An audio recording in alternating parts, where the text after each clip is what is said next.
Well, I've certainly gotten my exercise today. I'm up here on the third floor in the bathroom, and I installed this valve today for the hot water supply line. Been meaning to get around to this.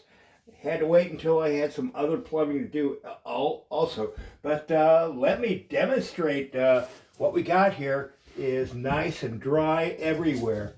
And the thing works. I can hit this valve. Got water. Hit this valve. Well, anyway, this is all temporary connection stuff here. Well, I thought it worked. There we go. Shut it up. Okay, that thing is just for testing. We have the actual thing that it's going to hook up to right there.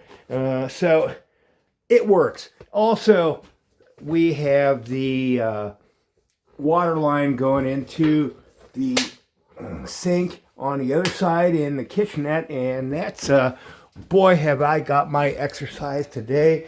The valve to shut off the water up to the third floor is down in the basement. 42 steps up, 42 steps down.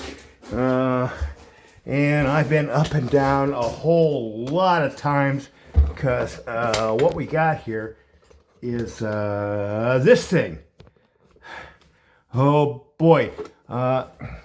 I need a water supply line for this sink here at the top of the stairs. And I finally got it to this point here. The only thing new we have is the fitting and the valve. Everything else is salvage stuff. And I put it in and been testing for leaks today. And well, now I'm finally bone dry after spending all day on this. What we got here with these valves is the Brascraft half-turn angle valve. Those things that you got to do the multiple turns on, I just don't like those valves. I like these quarter-turn things. They cost more, but I like them. They work better in my opinion. And this thing is made for a, can we close in? Compression fitting thing here. It came with the big nut with the brass ferrule in it, and I abandoned that, and in place of that just screwed it into the half-inch fitting there. Anyway, boy, I put the thing in. I thought, well, since I'm not putting it in quite the way it was originally designed, I used this tape here, the Teflon tape, and wrapped it around the threads and put it in. And good golly, the thing leaked and leaked and leaked. And boy, oh boy, I really just cranked with my wrenches here. I did not even go with slip joint pliers. I actually went with correct size wrenches, and I cranked just as tight as I could, and still it leaked. Well, what I did, I tore the whole thing apart again, and instead of using the Teflon tape, instead I went to, boy, a really old school thing. I used pipe dope, and I smushed just a tiny little bit of pipe dope on those threads, cranked them down tight as I could, and there they are, not leaking. I've been letting this thing sit for a few hours, and dry as a bone here. I can run my hand across here like so, and you can see my hand is still dry. Filthy dirty, but dry. So finally took care of the leaks.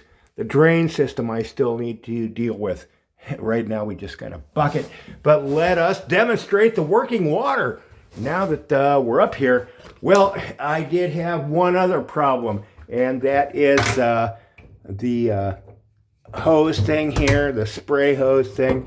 Well, it leaked. Here's the one that came with it, and apparently it was cracked. Had a well, luckily I found a replacement amongst my stuff. And, well, here we go. Got to turn on the water. And there we go. It runs. We can turn on the hot or the cold, or we can go with the spray thing here, like this. Thing works like shit, but it works. All right, come on. Why is it? Do I have the valves closed? What the fuck? It's working. All right, I don't know. There we go. Spray works. And time I turn this off because I'm going to fill up that bucket. What I still need to do is come up with, I got this salvage strainer thing here that goes sort of like that. And I got to figure out yet how to get from here to there.